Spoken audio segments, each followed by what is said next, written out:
Good morning everybody. In the last classes we discussed something from our politics. First chapter, the Indian Constitution. Okay. What are the important things, or why do we need a Indian Constitution? Then many more things we understood from that topic. Okay. Did you read textbook? Everybody read your textbook? How many times? Yeah, 3 times. Every day you should read 3 times in your textbook. That's very, very important. I already told you. Okay. Today we want to discuss the another topic. What is that? The Indian Constitution key features. What are the key features of Indian Constitution? Okay, listen, the previous class we discussed what is the need of constitution. Okay, we understood what is the need of a constitution. Today we want to discuss what are the key features or what are the characteristics of our institution. That means Indian Constitution. Okay, listen, here is the Indian Constitution key features. The Indian Constitution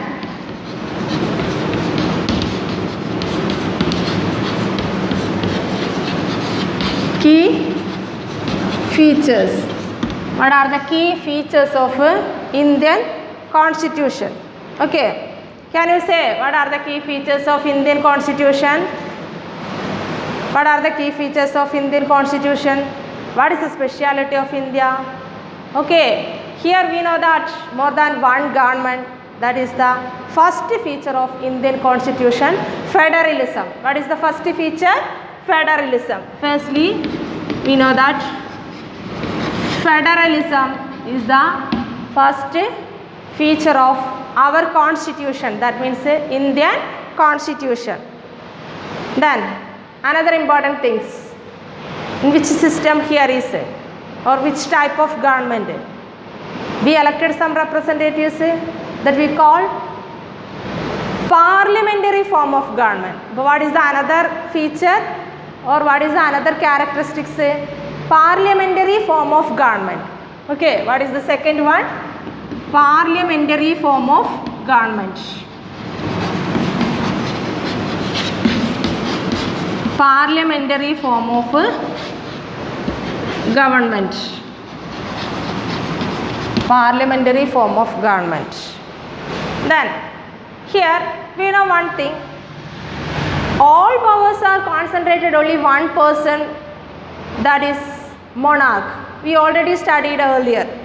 Okay, but here is that is not existing.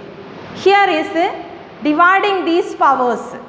Okay, that means separation of powers. But what is the another feature? Separation of powers. Our third feature is separation of powers. Separation of powers. How can we separate these powers? Here is 3 institutions or 3 organs. What is that? Yes, legislature, executive and judiciary. Okay, for third characteristics or key feature, that is the separation of powers. Then can you say what is the another important what is the another important feature? Yes, fundamental rights. What is the next one? Fundamental rights. Okay, fundamental rights. You know how many fundamental rights here? Here is mainly 6 fundamental rights. How many fundamental rights? 6 fundamental rights. Then what is the last feature or another important feature? What is the speciality of India? Here is any official religion? No, here is no official religion. We know that official language, then another thing is official. But in case of religion, here is no official religion. That's why here is our fifth feature is secularism. Secularism means that is not connected with any religion. But what is the fifth feature? Secularism. What is the next one? Secularism. Okay, listen. All of you listen here. Today we discussed our constitution's features. Here is mainly 5 features. What are the 5 features? What is the first one? Federalism. The second one, parliamentary form of government. The third one, separation of powers. The fourth one, fundamental rights. What is the fifth one? Secularism. Okay, then we moving on the details of these. That means our key features details we want to discuss. Yes, all of you look your textbook. The Indian Constitution key features. By the beginning of the 20th century, the Indian national movement had been active in the struggle for independence from British rule for several decades. We know that here is so many people struggle for what? For independence. Okay, listen, that's why here is the Indian national movement that emerged. When it emerged? 19th century. Okay, and so thousands of men and women coming together to fight British rule. Thousands of men and women coming together for what? For fight against what? For fight against British rule. We want freedom or we want independence. For that purpose, here is many more people fight against British rule. Under British rule, we know that here is we suffered everything, so many things. We can't tolerate that. That's why here we fight against the British rule because we want a freedom or independence. Okay, you don't worry. More details related to this topic. That means the Indian national movement you will study in your history textbook. Okay, then come to the topic. Here is, by the beginning of the 20th century, Indian national movement had been active in the struggle for independence from British rule for several decades. Okay, British rule for several decades, many decades, many years. We know that 1 decade is equal to 10 years. So several decades here is fighting. Thousands of men and women. For what purpose? For gaining independence. Okay. Then, during the freedom struggle, the nationalists had devoted a great deal of time to imagining and planning what a free India would be like. Imagining and planning what a free India would like. Okay, after independence, which type of India want here? Okay, what are the freedom want here? That type of matters discussed these members. Okay. Under the British, they had been forced to obey rules that they had very little role in making. Okay, listen. Under the British rule, Britishers decided everything. We want to obey that. We means here is Indians want to obey that. That means there is no role in decision making. Okay, listen. Then the long experience of authoritarian rule under the colonial state convinced Indians that free India should be a democracy in which everyone should be treated equally and be allowed to participate in government. Listen, under British rule, here is the Indians have no role in case of decision making, then in case of ruling, everything. On that occasion or under that authoritarian, here is the Indians decided.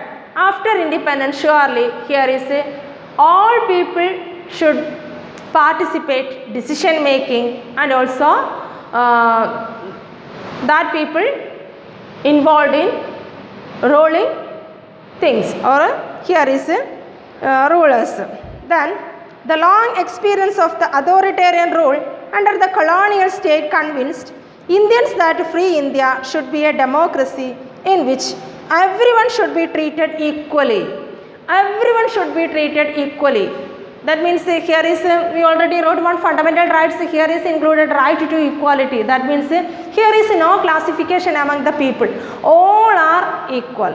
Okay, no need of classification. Here everyone should be equal rights. Listen, in which everyone should be treated equally and be allowed to participate in government. The another important matter, allowed to participate in government. They can allow. What do you mean by allow? Allow means anuvadikya. In what cases? Allow to participate in government. What remained to be done then was to work out the ways in which a democratic government would be set up in India and the rules that would determine its functioning. Listen, democratic government would be set up in India and the rules that would determine its functioning. All of you underline that.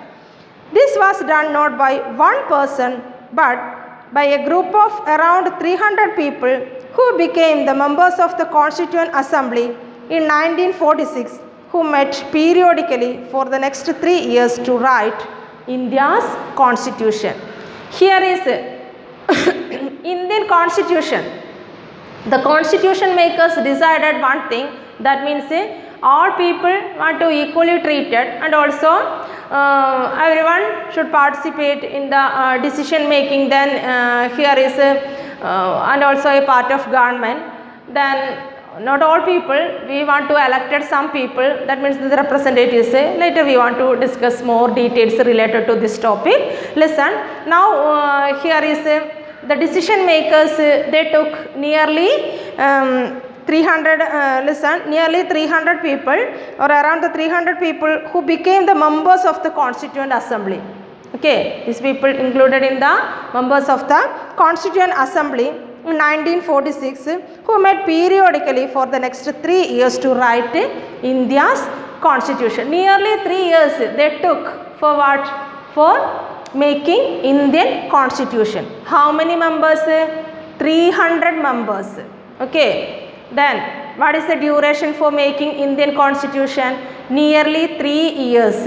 Okay. Periodically there is some changes. Listen, I repeated. This was done not by one person. Here is a Indian constitution was done not one person but by a group of around 300 people who became the members of the Constituent Assembly in 1946 and who met periodically for the next 3 years to write India's constitution. Okay, but nearly 3 years they took for writing or making Indian constitution. Here is included 300 members. Is it clear? Okay. These members of the Constituent Assembly had a huge task before them. Listen, these members of the Constituent Assembly, that means here is 300 members, that is included the constitution makers. Okay, we want to call that person the constitution makers. In front of them it is a huge task. The country was made up of several different communities who spoke different languages, belonged to different religions and had a distinct culture. Listen, before making or before drafting the constitution or before writing the constitution, they felt it was a huge task. What is the reason? We know that India that is a vast country. Here is different culture, different religion, different language, everything is different. But generally we say unity in diversity, but here is culture different, different language, so spoke, everything is different. On that occasion, how here we can write this constitution? That is a difficult task. Is it clear? Okay. Then also when the constitution was being written, India was going through considerable turmoil. The partition of the country into India and Pakistan was imminent. Some of the princely states remained undecided about their future and the socio-economic condition of the vast mass of people appeared dismal. Okay, listen, here is the first problem. India, that is a big country, or here is more population, vast area. These people have different culture, different language, everything is different. The another important obstacle means tadasam, or another important matter on that time when it was 1946, then 1947, what happened here? Partition of India and Pakistan. Okay, here is divided. That is the another important problem in case of the drafting constitution. The constitution makers feel some difficulties. They felt something. What is the first one? First one here is different language, different religion, different communities, and also several things.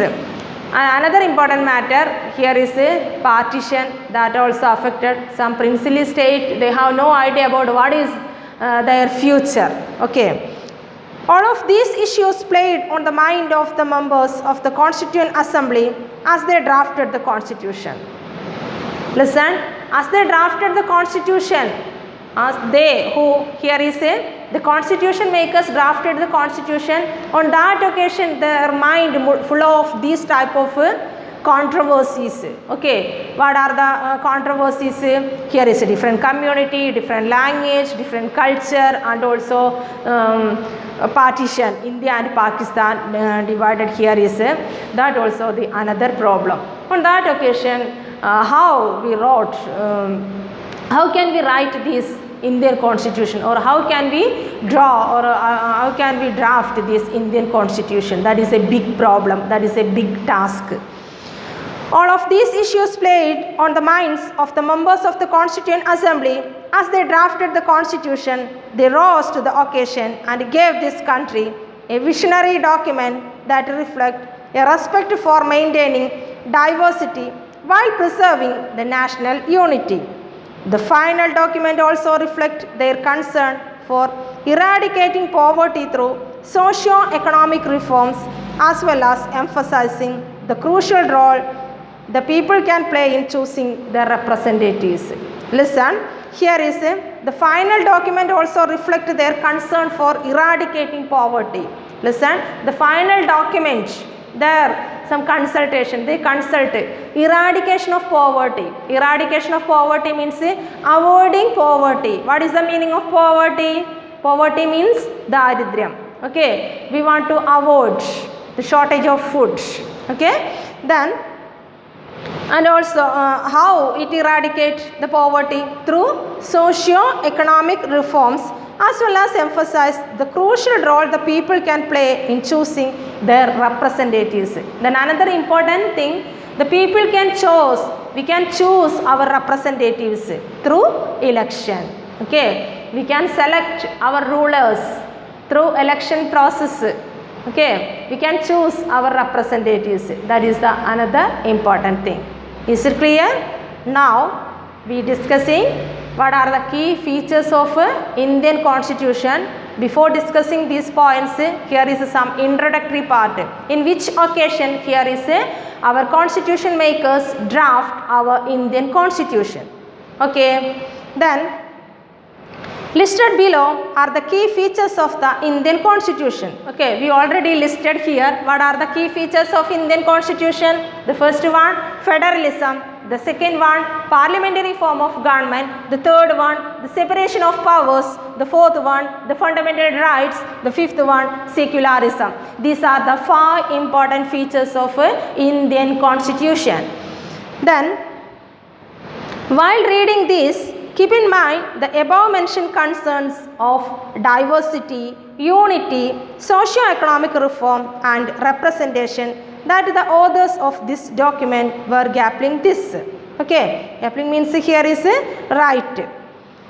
Try and understand the ways in which they tried to balance these concerns with their commitment to transforming independent India into a strong democratic society. Listen, try and understand the ways in which they tried to balance these concerns. What are the concerns? Diversity, unity, then socio-economic reforms and representation. Okay, listen. With their commitment to transforming independent India into strong and a democratic society, they decided the independent India. Which type of independent India want? Strong and also democratic. Okay. Then we want to discuss our first feature. What is that? Federalism. What is our first feature? Federalism. But next we discuss federalism.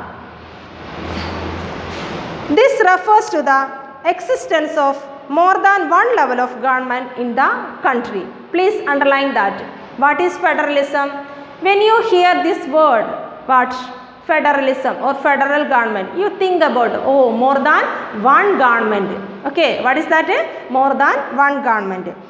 This refers to the existence of more than one level of government in the country. In India, we have government at the state level and the center. Okay, in case of India, here is government at the state level and a central level.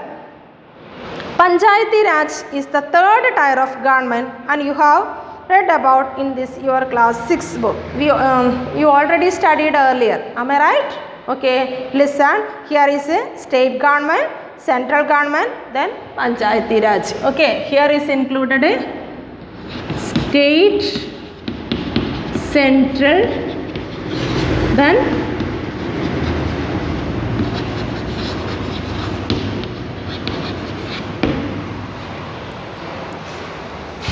Panchayati Raj. Okay, then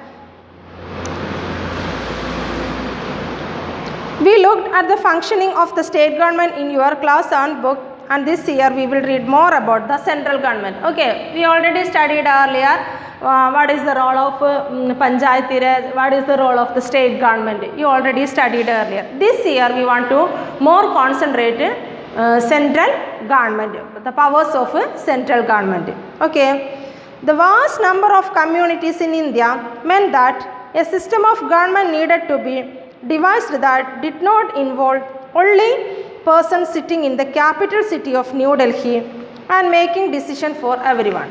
Okay, firstly we discuss one thing. The India's speciality is a vast country. Here is different culture, different religion, different language, etc. Okay, on that occasion only few person can't control whole country. That means they can't sit there. That means the New Delhi, that is our capital city.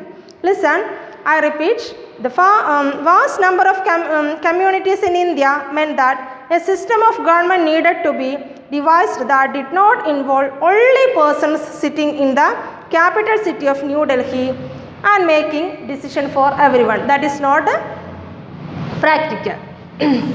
Instead, it was important to have another level of government in the states so that decisions could be made for that particular area. On that occasion they decided, instead of this, the central government can't control everything. On that occasion they decided, here want to appoint some state government. Each state have their own government. Okay. Then while each state in India enjoy autonomy in exercising powers on certain issues, the subject of national concern require that all of these states follow the laws of the central government. Listen, here is existing central government and also state government, but each state government want to follow the central government's rules and regulations. Okay, I repeat, here is the national concern require that all of these states follow the laws of the central government. All states want to follow the central government laws. Okay, listen, here is existing state government, central government, but every state government want to follow the laws of the central government. The constitution contains the list that details the issue that each tier of government can make laws on. In addition, the constitution also specifies where each tier of government can get the money from for the work that it does. Under federalism, the states are not merely the agent of the federal government but draw their authority from the constitution as well. All persons in India are governed by laws and policies made by each of these levels of government. Listen, here is our rulers ruled on the basis of constitution, because there is included everything. Okay, our constitution, there is included everything. A written document that is called constitution. We want to follow these things what are included in our constitution, we want to obey, or here is government want to rule on the basis of our constitution. Is it clear? But that is the federalism. Is the topic is over. Listen, federalism, we understood one thing, more than one level of government included the federalism. In this topic, here we more concentrated the powers of the central government, because state government, Panchayati Raj, that we already studied earlier. Then here is a central government can't control everything. That means central government can't control the whole country. On that occasion, they decided or appointing, here is some state government. The state government ruled on the basis of the laws of the central government. That only the important point from the federalism. Is it clear? Okay.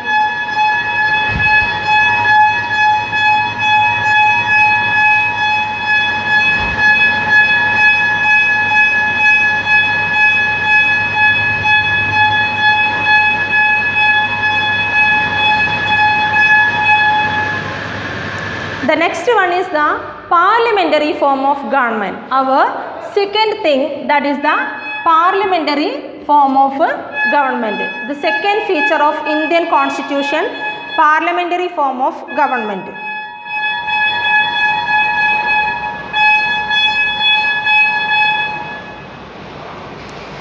The different tiers of government that you just read about the consist of the representatives who are elected by the people. Your class 7th book began with the story of Kanda, who was standing in line to vote during an election. Okay, listen, what are the election procedures that is included on that story. Maybe you didn't study that because our textbook changed. Okay, that's not a problem. Just listen here. There is some examples included. You don't worry about that. Now you listen here. That only the important. Okay, listen. The Constitution of India guarantees universal adult suffrage for all citizens. The Constitution of India guarantees universal adult suffrage. Okay, it guaranteed universal adult suffrage. What guaranteed universal adult suffrage? Our Constitution of India guaranteed universal adult suffrage. Okay. Then, what is universal adult suffrage? Above 18 years old, that people have a right to vote. That we call universal adult suffrage. Okay, please underline that. The Constitution of India guarantees universal adult suffrage for all citizens. When they were making the Constitution, the members of the Constituent Assembly felt that the freedom struggle had prepared the masses for universal adult suffrage, and that this would help encourage a democratic mindset and break the clutches of traditional caste, class and gender hierarchies. But here is on the basis of universal adult suffrage, that only the solution. Here is we want to find or select our representatives. Here used or our constitution guarantee one thing, that is the universal adult suffrage. Okay, what is the reason? When they were making the constitution, that means the constitution makers, when they make the constitution, the members of the Constituent Assembly felt that the freedom struggle had prepared the masses for universal adult suffrage. They prepared what is that? The masses for universal adult suffrage, that this would help encourage a democratic mindset and break the clutches of the traditional caste, class and gender hierarchy. Here no need the traditional caste or gender hierarchies. Okay, that type of hierarchy here no need. Here only the consider above 18 years old that people have the right to vote. Okay, that only want to consider, other things don't want to consider. Okay, then this means that the people of India have a direct role in electing their representatives. The people of India have a direct role in electing their representatives. Also, every citizen of the country, irrespective of his or her social background, can also contest in election. Okay, listen. Here is the people of India have a direct role in electing their representatives. We have a direct role. We can elect our representatives. On what basis? Universal adult suffrage. Then also every citizen of the country, irrespective of his or her social background, can also contest in election. Here irrespective. We do not consider the social status. Okay, that's not a problem. Then please underline that. Which lines want to underline? This means that people of India have a direct role in electing their representatives. Also, every citizen of the country, irrespective of his or her social background, can also contest in elections. Underlined? Okay. These representatives are accountable to the people. These representatives are accountable to the people. What is the reason behind it? Because we choose our representatives. Who chose here? The people elect their representatives. That's why the representatives rule the behalf of the people. Okay, behalf of the people. You will read more about why representation is crucial to democratic functioning in unit 2 of this book. Okay. The second unit there is included what is the crucial role or the importance of the representatives, or how. Here is another procedures. Okay, why representation is crucial to the democratic functioning. We want to discuss more details in later chapter. Is it clear? Okay, I repeat, today we discussed what are the key features of Indian Constitution. We already discussed more details related to 2, but we discussed 5 features. What are the 5 features? Federalism, parliamentary form of government, separation of powers, then fundamental rights and secularism. Okay, is it clear? Okay, the key features. Today we discussed more details related to only 2 points, that is the federalism and parliamentary form of government. The next class we want to discuss another 3 important things. Before concluding this class, I want to say something to you. You want to read your textbook very careful. You should read every day geography and politics, because all questions coming from textbook, most of the questions coming from textbook. And also one thing, the last class you prepared, I mean from geography everybody prepared 25 one-word questions. That's very good. Next you want to prepare 20 one-word questions from this chapter, that means the politics. Okay, from first chapter you want to make 20 one-word questions, and also you want to submit. Then the important things here is something small writings, or here is some questions. This type of included here is you want to read that questions and find the answers. Later we want to discuss that type of questions only. Okay, then the next class I will ask some questions to you. You think about how can I ask questions, that is not a problem. I will ask some questions to you every day. You will read your textbook and notebook also. You should study everything. That only the solution for finding everything. Okay, to be continued on next class. Thank you, children.